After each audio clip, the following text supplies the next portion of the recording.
Hello, everybody, and welcome to the Magical Learning Podcast. I'm your host, Jez, and I'm thrilled you're joining us today for another fun-filled episode where we sprinkle a little magic on the world of business and leadership. Each week, we dive into fascinating topics that inspire and educate, all while keeping things lighthearted and enjoyable. Magical Learning has been running successfully as a training and facilitation company for over 20 years and has partnered with global thought leaders like Robin Sharma and John Mattone. So whether you're a seasoned leader, budding entrepreneur, or just curious about how to make learning magical, there's something here for you. So everybody, it's time for some magical learning. And first cab off the rank, we've got to check in on how everyone's week has been. So let's start with Danette. Danette, how are you going this? Yeah, Jez, really good. Been at home most of the week, which is awesome because for the last 5 weeks, I've had, I think, one night in a row at home in my bed. So to have several nights has been beautiful. Winter's definitely upon us, but feeling very blessed and super excited for today's topic. Thanks, Jez. Well, that's great, Danette, and thank you for joining us. Very excited for this one. Graham, our CEO extraordinaire, how are things going? Hey, Jess. Hi, everyone. So much packed into such a small word, extraordinaire, when I think about it. Reminds me of a story once. No, I'm good. It's a bit fresh down here at the moment. I am very grateful. This is the first week in the last 2.5 months where I have travelled less than 2,000 kilometres in the week. I had thought about just getting in the car and going for a drive while we were doing this, but because I care so much about all of you, I did not do that. So there. You're welcome. Well, great to have you, Graham. And look, we always love when there's an episode recorded from the mobile recording studio, which is the car. It's happened before, and it's pretty good for the acoustics, I'd say. So, it will happen again at some point. It will happen again. But thank you for joining us, Graham. We're excited to have you. Now, we've got two guests today. We're going to start with our most recurring guest. Bernie Kelly, you are officially the most recurring guest in Magical Learning history, so that's very exciting. Congratulations. We're very proud to have you back, and of course, you're a friend of the podcast. So, Bernie, how are you going this week? Yeah, I'm going really well. Just picking up what Graham was saying, I'm really aware of the changing season at the moment, loving the crisp mornings and then the blue skies we've been having. But then also, I'm just my own energy at the moment. My big theme at this whole quarter is about being the recreation window, with kicking off the financial year in a new way, and with the work I'm doing with the clients, with the work I'm doing with V that you're about to meet, just feeling a lot of that transition energy about it at the minute. Well, fantastic. We're glad to catch you at that time, Bernie, so we can go on that journey with you. So it's great to have you on. And Veronica Haslem, how are you? Welcome to the Magical Learning Podcast. How's your week going? Thank you, Jez. Thanks, Danette, Graham. Bernie, I'm very honoured to be here with the most recurring guest member. Thanks. Yeah, I think transition's a really great word. I've definitely been feeling that this week. I've been playing a lot in my very creative space. I have been doing some piano healing, sound healing sessions this week, and I've really felt the power of that. So I've been feeling very grateful for that exploration and very excited to be here. So thank you. Hey, well, we're very excited to potentially see how that could even tap into this. We'll see. That might have a little connection to this. It sounds very interesting. I've also, interestingly, this week also been getting back into a little bit of classical music myself after many years off. So I feel like there's something in the air. But it's great to have you on during this time. This is very exciting. Now, you are both on. We've got a topic here that people will see in the title, like Kindling Purpose Leaders, How to Lead Through the Care Economic Revolution. But that's not just a title of a podcast today. That's actually the title of a book that's coming out. Actually, people should be able to grab it. You're going to have to tell me the exact release date, but I think they should be able to pre-order or buy it right now. So I guess I'm going to throw it over to both of you. Do you want to tell us a little bit about this before we get into today's questions and sort of look at it a bit more, how you came across it? V and I have been independently and together been working with lots of leaders over the last few years, and the challenge, which I know we're going to unpack a lot more in some of the questions today. I mean, everyone who's listened to this podcast and all of us know, like, the world is rapidly evolving, and just the pressure points that turn up in rooms when it's not as easy, right? When it becomes easy, there's sort of a tension between care or economics that can actually sort of rise to the surface. And in those environments, that we were sort of digging into the reality that under pressure, people feel they have to give up one or the other. Where in reality, we want to talk about a bigger form of leadership that can contain the bigger thing of care and economics. So we actually, when we were toying with the topic, where there's sort of the care and economic crunch when you don't put enough intention in and you actually sort of come to answers through cutting things away, versus a bigger, more generous view of the world where it's the care economic revolution, where you're actually putting care and intention around care at the heart of it, and then going from there. So that's something we're both really extremely passionate about. And yeah, this is something that is it's really of service to people, because those crunchy things are really hard. And the more of those that drift in the wrong direction, the harder this is going to be for all of us, right? So as the world evolves, how do we put some positive intention in and space for that? I think the other part of it is that, in our own purpose leader paths, we've also felt this tension ourselves, the care economic tension, staying on your purpose-led path and all that requires of us to be able to do. So I think that, that's a really interesting kind of added dimension to this. And I think is really how Bernie and I have organically come together over this initiative in the first place. Because when we met through, we did meet through the LinkedIn space. And then we started to connect over our voluntary roles in the Australian Transformation and Turnaround Association, Transformers Unite. And so we've been working together for a few years in that voluntary space. And it's really been over the last kind of year-ish, I'd say, isn't it? Like, that we've sort of transitioned into more of a commercial service offering. And then in a big burst of creative flow, over the last 6 months, this is where it is right now. Yeah. Well, fantastic. Well, we're very excited to be part of the book tour here and getting to learn a little bit more. Yeah, Bernie, did you want to say something? Yeah. There's just one little ad, right? So as V was saying, this culmination of this book is quite it's quite heavy, and it's been created for committed purpose leaders. So it's actually quite there's a fair bit in there.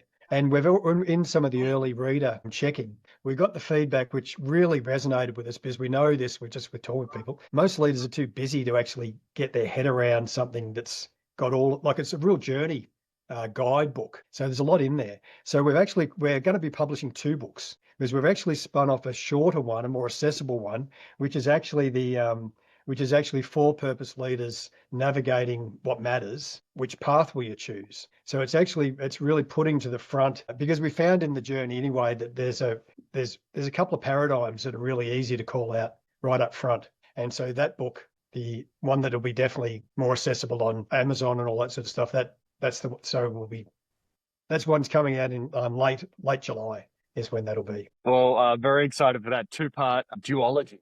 It's a companion book.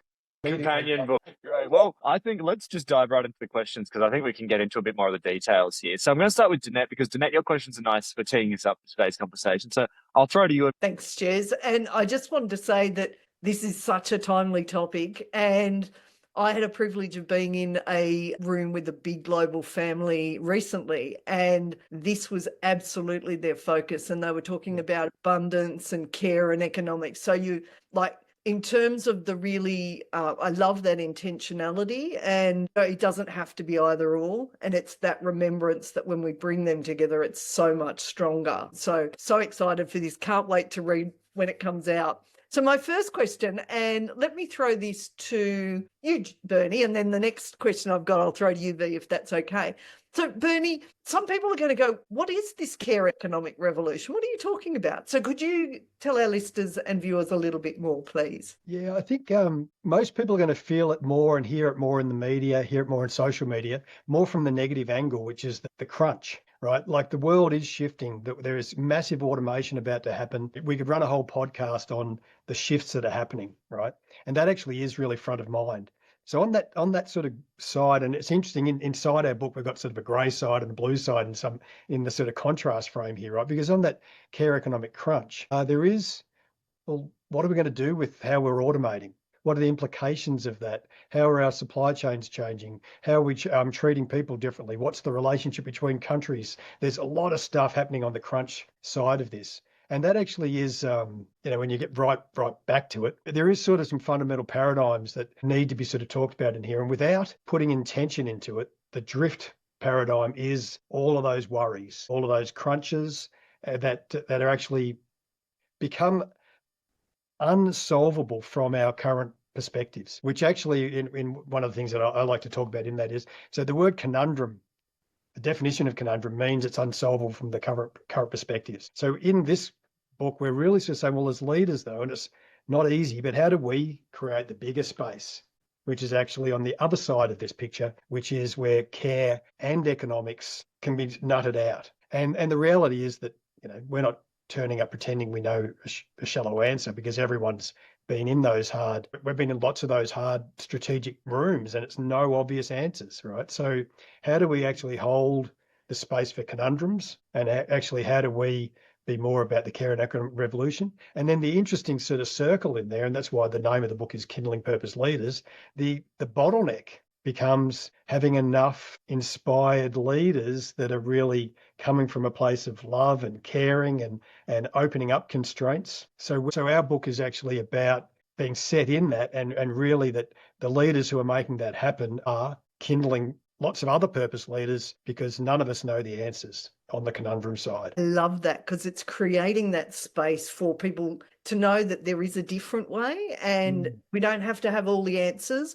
And the more we come together with that hope and holding the because I obviously talk a lot about brain science and how under pressure our brain goes either or. Yes. Part of roles as coaches and consultants and guiders is to go, you know what, there's an and there that actually is way more expansive. And if we look there are way better solutions. So how exciting. So then I'm going to hand over to V here and say, what are the things that help leaders to be able to lead through this type of revolution, given we are dealing with these conundrums, which don't necessarily have an easy answer? It is. It's a big question, isn't it? Massive, massive question. And I think that, part of when I was just listening to yourself, Jeanette and Bernie, reflecting then, is the developing the capacity to not get sucked in and sucked along with what the current, and often that current is a spiraling down rather than sort of a floating along beautiful current that is going in a beautiful direction. And I think that so the capacity to be able to pause is a big one that both Bernie and I both practice, and we have explored in different ways how to bring that in to leadership. And I think that is in terms of what we might think is the logical and the cognitively, we may have these ideas about what we know are good to do, things that are good to do. But in terms of when we're caught up in the holistic human experience, we can be caught up in our own fear-based narratives. We can be caught up with the emotion that is sitting there that might not be directly attributed to the particular situation that we're sitting in, but it might be connected to something else. So as humans, we do have all these multiple dimensions that are going on. And so with Bernie and I in this book, we've really explored a model which is called the Wisdom Capacities Integration model, which looks at the head, heart, spirit, and hands. So doing, feeling, thinking, doing, and being. And so in terms of the practice, I think it's an ever-evolving human practice. We're not looking for perfection. We're looking for the commitment to continue to explore. And so the pause, I think, is definitely part of it. And then we've got like a single loop, double loop, triple loop sort of way of how we work through those 4 quadrants. Oh, I love that. I can't wait to get a look at this. Thank you, V. Thanks, Jess. I'll hand back to you. No worries. Thanks, Danette. Great questions. Well, let's go over to Graham. Graham, you've got a question here that I think is going to help us out a little bit more. So, what's your question? Tell us a bit about why you chose. I applaud your enthusiasm and positivity, Jess, ahead of the question. I was saying to Danette this morning, I actually was pondering my question about 3:42 a.m. The universe works in mysterious ways. I find myself taking the devil's advocate role into a whole new, very dark dimension. So I'm not sure it helps. So I might just go with the second part of my question, which was probably more around how do you get leaders who don't care to care? Because I'm just, again, acknowledging that, we're all busy. There's a lot of noise out there, so much noise. And I suspect for a lot of people that the easier, and if we just look at the brain science thing behind what prompts us to make decisions sometimes, in a lot of circumstances, our brain will go with the easier decision because it's quicker and I can just make the decision and I can move on because I've got a million other things to worry about. And human nature being what it is for a lot of us as leaders, it's easier to focus on the non-human aspects of business, like profit, money, success, growth, scaling, productivity, blah, blah, blah, because I don't have to have emotion around that. Yeah. Whereas if I'm going to be a caring leader, potentially that's scary because it's messier, because people are weird. Not you guys. You guys are amazing, but everyone else out there. Sorry, all of those who are listening to or watching the podcast, you are also absolutely amazing. It's just the others. So it's a very long-winded question. Yet again, I apologise for that. But I'm curious about your thoughts on, what are some of the things that you found helpful in maybe getting leaders who are currently on the wrong side, maybe of the economic care or the care economic revolution? I think you've really. I like where you're going with this, actually, Graham. And I think it's really constructive to bring it up to the surface. Right. So, so I really like that. And I'm also going to call out your unspoken, you didn't sort of speak it in there, but I know it was in the questions there about retrofitting purpose was the phrase that you used. Yeah. Draft. And I actually think it's really good to call, because, we've got to have a container that's big enough for lots of different perspectives, right? So I really appreciate this being brought up to the surface in this conversation, because the reality is, a really fascinating thing when you're in most organizations. It's interesting how quickly it evolves, but right at the very, very, very founding, in our work with Van, we're doing a lot of work with like organizations that were maybe created by churches, organizations that were created by members periods ago, organizations that really set out to, have an impact in the world, right? And right at that founding stage, there's a real desire to shift their market or whatever. Like the germ of the or the little spark of the founding is actually an inspired desire to do something. But very quickly we get in there and we've got to actually, feed the engine. So very quickly it becomes managerial. And one of the observations that we've nerded out on lots of global research on this sort of about business transformation, right, is that there's actually a real frame that becomes in which we've called like the managerial led transformation, which is a lot of these people have just been driven by they've been driven by lag numbers, profits, things that, because that's sort of where their mind has drifted into. But the reality is that there was a spark. So we've picked up, this phrase was, I think, just trying to think whether it's Reid Hoffman was the guy who I originally heard use it from one of those San Francisco-based entrepreneurs, but refounding. So V and I have been talking about with a lot of our market and clients is that people actually, they are in essentially organizations that were founded to do something positive,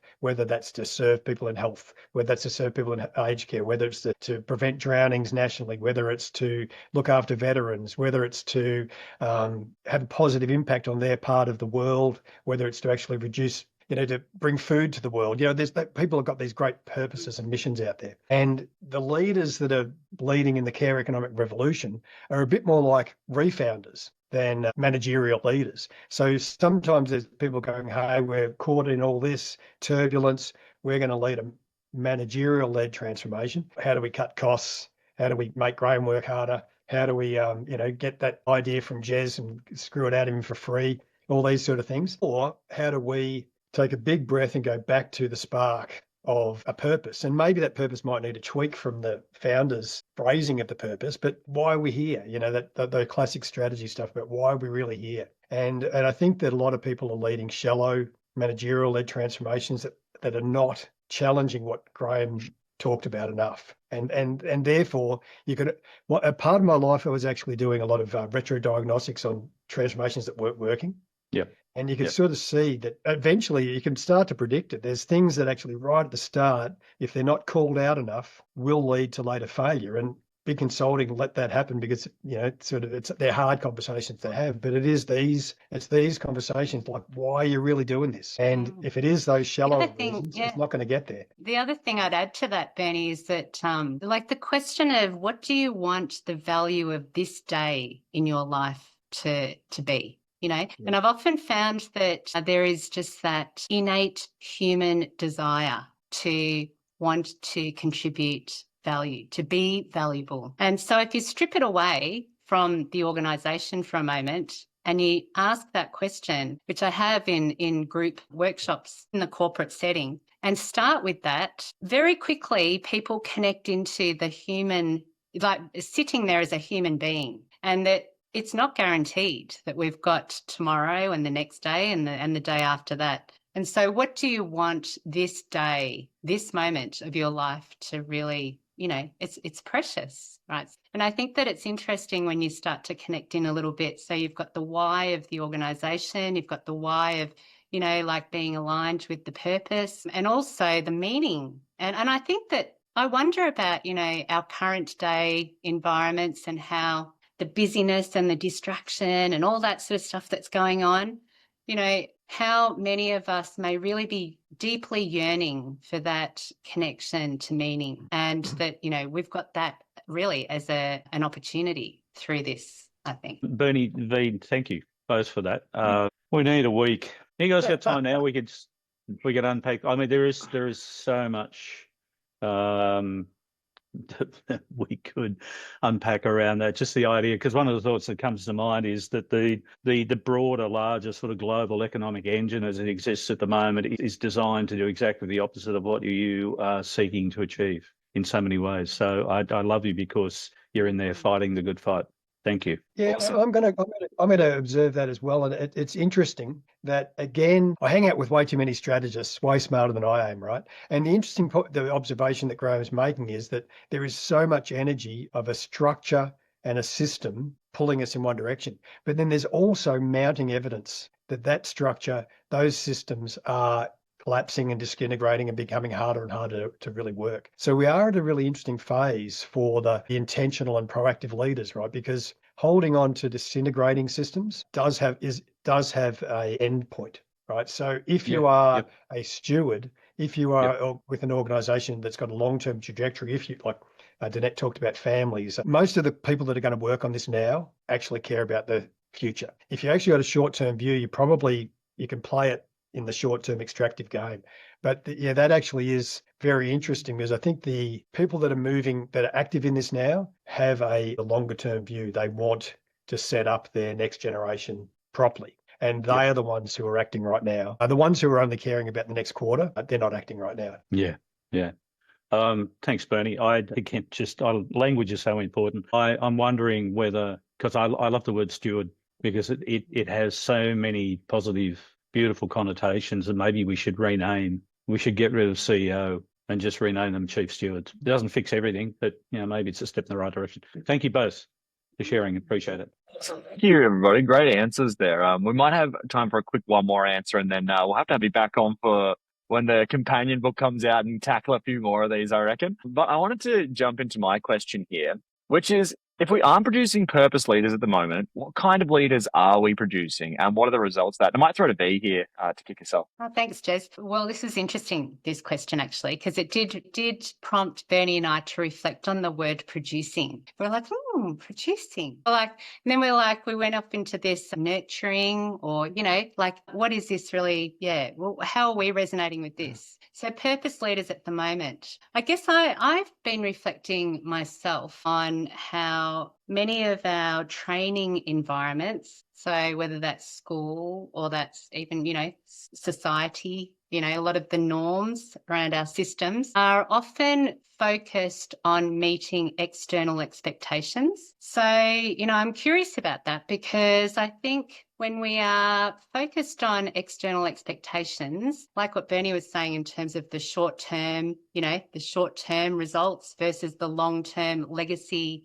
contributions, there can be a bit more of a bias, I think, towards things that, either if it's like pleasing the teacher or the authority in the room, to whether that's the board or the shareholders or and how do we enable purpose really to come through as being the guiding light, as opposed to ensuring that we've pleased someone or we've met someone else's expectations. And so I think that for me, I feel as though there's a challenge for us to, start to really explore what that might mean for ourselves, as well as those that are willing to explore with us, as to how it might be that we really connect more into an inner knowing, being guided by our inner purpose, like really, and the inner purpose being reflective of the collective greater mission, which is the way that I sort of like to see it, the higher purpose. Yeah. And how we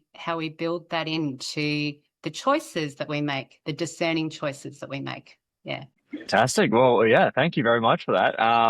Can I jump on. loop back Jez's question and Graham's observation about chief steward officers and what Jez is talking about. So there's that.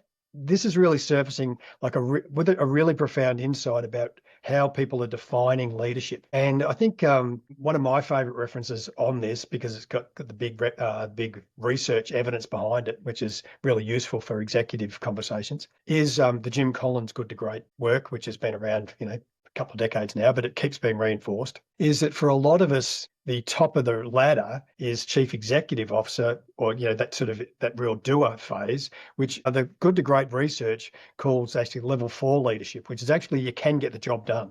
You can get the job done. Like when you're there, the job is getting done.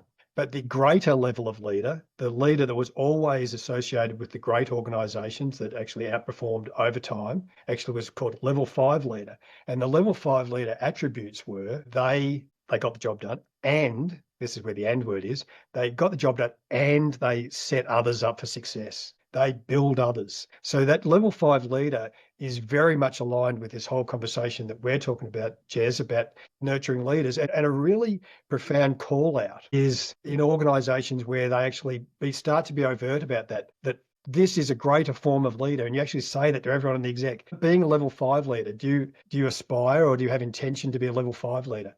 All the people I work with go, yeah, I'd love to be there. And we all go, well, how do we do that, right? And that question shifts all the work, right? Because they still got to deliver budgets and stuff. But we're also going, well, but I'm building assets and my assets are greater. I'm a steward, right? So as Graham pointed out, a level 5 leader is a chief steward because their organisation is great today, but it's also not going to fall over the moment that they step off the field. So it's actually, back to Jez's point about building enough leaders, and what V was saying, we're saying that there's the spark of that brilliance is there. How do you see that spark? How do you kindle that spark? Being a level 5 leader, a steward, different questions that have a massive part of the shift that we're talking about here. And Jeanette was saying earlier about, being able to, it was something around uncertainty, like being able to be in uncertainty. Yeah. And I think that, so when we're actually working together in that capacity and really, supporting each other's spark, really allowing or creating the space for the sparks to be going off all over the place. There is also that need to be able to sit in the uncertainty of what that might mean and not to have the level of control that many of us like to have been trained and like to have. So, yeah, I think it's a very interesting human experience. Yeah, wow. Fantastic answers. I feel like I've soaked up so much already just from these quick questions. So thank you both so much. I'm just going to grab some quick final thoughts from everybody here because time's flown. But I feel like we've taken a lot down. Like for me, one thing that I really liked was just talking about how you have to hold space for conundrums. I think that's a good idea. Like not everything's going to have the answers straight away. Let's keep it sort of up in the air a little bit and sort of use that as a way to move forward. And then also just the idea of like the spark of founding quickly turning to managerial stuff. I thought was a good point. I've seen that one happen before. Now, Jeanette, I'm going to start with you. Did you have any final thoughts on today's conversation and Kindling Purpose Leaders? I loved that, the whole conversation, really loved that last bit. But I'm going to go back to, part of our role as leaders is to hold that bigger space for different perspectives that won't necessarily agree and be able to go, it's an and conversation. It's not a either economic or care. It is, if we want to be that level 5 leader, it's how do we create this sustainably? How do we grow our leaders so that they see that as a possibility? And this is why I've really streamed into big family business now, because I see the damage that short-term focus has, and I love the generational outlook of family businesses who just go, this is not about the next 6 months or the next quarter. This is about the next 30, 40 and multi-generation. So I love that because they're all aligned and I'm seeing it in practice in beautiful ways. So I'm so excited. Cannot wait for the books. And I'm going to hand back. It was just such a great, can't wait for. Well, thank you so much, Jeanette, and great to have you on the call today. Graham, did you have any quick final thoughts on today's conversation and Kindling Purpose Leaders? I did so many. Why is it that we can't have a 6-hour podcast? So, V, lovely to meet you. Thank you for being here with us today, Bernie. There's always just absolute pleasure sharing time with you. So much to come out of that conversation. One thing that stood out, and I think, V, you were talking about, to sort of paraphrase, because I think you used a better language than this, but just trying to get people out of their corporate or organisational mindset and bring them back to just being a human and asking questions like, what matters to you? And I think about, applying that not just for leaders in an organisation, but if I could just mess the thing up a little bit to start with and bring one of Robin Sharma's ideas from the leader who had no title, this idea of building leadership at every level in an organisation. And then you start to think about, what does an organisation look like where everybody who's there cares first? And Bernie was talking about good to great, all of Jim Collins' research and the reality that organisations that are consistently successful over impressive decades and decades and decades are like that, partly because their leaders have a deeper sense of purpose and meaning, and it's much more about the people than it is about the dollars. Again, so much to unpack, but thank you both for being here today. It's been fantastic. Really appreciate it. So thank you so much, Graham, and great questions today, great insights. It's always a pleasure. I might throw to you now, V. Did you have any final thoughts on today's conversation in Kindling Purpose Leaders? I'm just very grateful for the opportunity to share the space with you. I really feel your collective enthusiasm and loving energy in this space. So I'm very grateful for that. I think, there's many of us out there that are really committed to this path. And I think as we continue to find each other and stay on the path of being purpose-led, that, I truly see an abundant world for us all. Yeah. Bring it on. Let's do it. Of that attitude, V. And thank you for being on the Magical Learning Podcast. First of many, I hope. That's all right. Bernie, did you have any final thoughts on today's conversation and Kindling Purpose? Yeah, I think, and in a call like this, we're all part of that upward spiral. How do we be part of that upward spiral is the real theme that I'm picking up from this conversation. And the reality is, there's a lot of conundrums out there, right? So actually supporting other people that are actually part of this is actually what it's all about.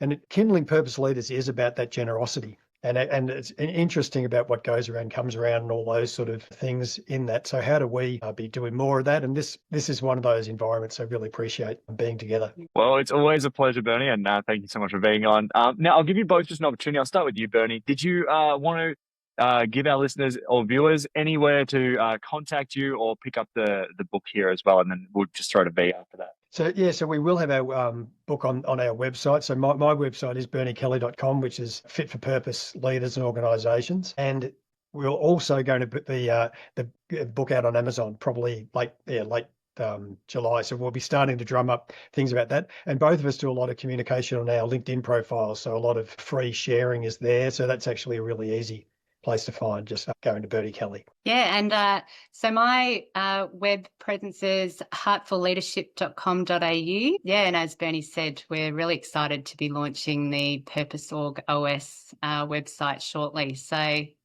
definitely happy to continue to share about that. Fantastic. Well, we're so thankful to have you both on. We're very excited to chat about the companion book in the future as well. I'm sure our listeners and viewers, thank you so much. The numbers have been going up and we're certainly seeing a lot more traction over on YouTube. So if you haven't checked it out on YouTube, I highly recommend. That's the best place it's seeming like to check it out. Otherwise, everybody, thank you for sharing and listening. And as always, everybody, have a magical week.